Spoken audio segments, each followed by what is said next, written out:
pareho kayo na ginagawa niya rin ang no contact.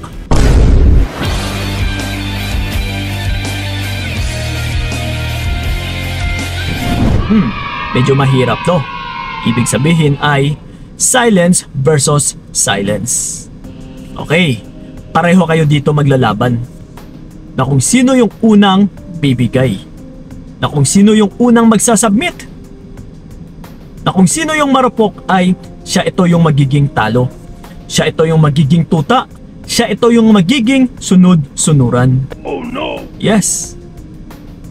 That's why kung minsan nangyayari talaga ito na kapag ikaw ay nag-no contact ay nagagawa din ito ng partner mo. Lalong-lalo na kapag ramdam niya sa sarili niya na siya ito yung tama. Na ikaw ito yung may mali. Kumbaga pa, magmamatigasan kayo dito. Okay? Sa pamamagitan na ipadama or iparamdam sa partner mo na siya talaga ito yung may mali. Na ikaw ay tama. So, napaka-importanting bagay din po utol na kailangan mo ring alamin kung ano yung tama at saka kung ano yung mali. That's why pumapasok po tayo sa isang relasyon na nasa tamang edad. Kasi napakahirap po na kapag pumasok ka sa isang relasyon na hindi mo naman alam kung ano yung tama at saka kung ano yung mali. Kasi napaka-challenging po once na pumasok tayo sa isang relationship. May involved na kasi na ibang tao. Na hindi lang sarili mo yung kailangan mong intindihin. Na kailangan mo na rin may intindihin ka na ibang tao. Na kailangan mong mag-adjust. Na kailangan mo siyang unawain. So napakahirap, lalong-lalo na kapag hindi mo alam kung ano yung tama at saka kung ano yung mali na gawain. Yes. So that's why, bago ka po pumasok sa isang relasyon, ay alamin mo muna yung mga do's and don'ts. Ha? Yung mga kailangan gawin at saka yung mga hindi kailangan gawin. Yung mga rules mo. Or yung kailangan mo rin na duties and responsibilities sa isang relationship. So ito nga mga utol, we're talking about sa pag-no contact. Na kung nag-no contact ka and then nag-no contact din yung partner mo, so ngayon, ano yung dapat nating gagawin? So like I said kanina, ay kailangan mo ding magmatigas. Kung alam na alam mo sa sarili mo na siya talaga ito yung may mali. Na ikaw ito yung nasa tama. Lalong-lalo na kapag binabaliwala ka na. Lalong-lalo na kapag niloloko ka. Lalong-lalo na kapag inaapakan na yung pagkatao mo.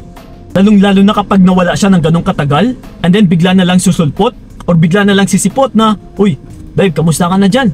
So ikaw naman, kung hindi mo alam na yun pala ay mali na, is magre-response ka rin. So pero, naaapakan na yung pagkatao mo dito utol.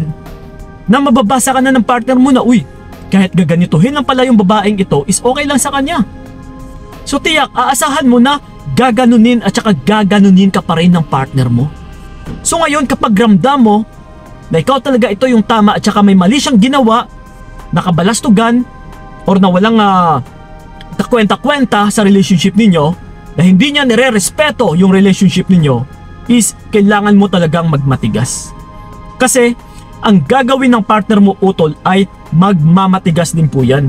Na kahit siya na po ito yung may mali ay gagawin niya po yung tama. Mas ipapakita niya dito na siya pa rin yung tama. So ngayon, kung mahina ka, kung marupok ka, kung wala kang alam na tama pala yung ginawa mo, ay talagang bibigay ka na naman. Susuko ka. So, sa pag-atras mo is aatrasan ka lang bahagya or ng konti ng partner mo, and then kapag bumigay ka, patay kang bata ka. Tiyak, magiging sunod-sunuran ka na dito. Oh. Yes. So ganun na nga mga utol, kapag ramdam mo talaga na may mali na siyang ginagawa ay huwag na huwag kang susuko. Huwag na huwag kang bibigay. Magmatigas ka. Kung hindi man siya susuyo sa'yo, kung hindi man siya babalik sa'yo, kung hindi ka man niya hahabulin, ay sinyalis na po yan na hindi talaga siya para sa'yo. So bakit mo pa pipilitin? Bakit mo pa hahabulin? Bakit mo pa uutusan? Or bakit mo pa i-remind na minamahal mo siya, na mahal ka rin niya? Naku po. Okay? Sa actions pa lang utol ay klarong-klaro na po yan na hindi ka minamahal ng tao. Na wala siyang interest sa'yo. Na wala siyang willingness napahalagahan yung relationship ninyo. So diyan pa lang sablay na. So what's the reason na bakit kakapit ka pa? Okay?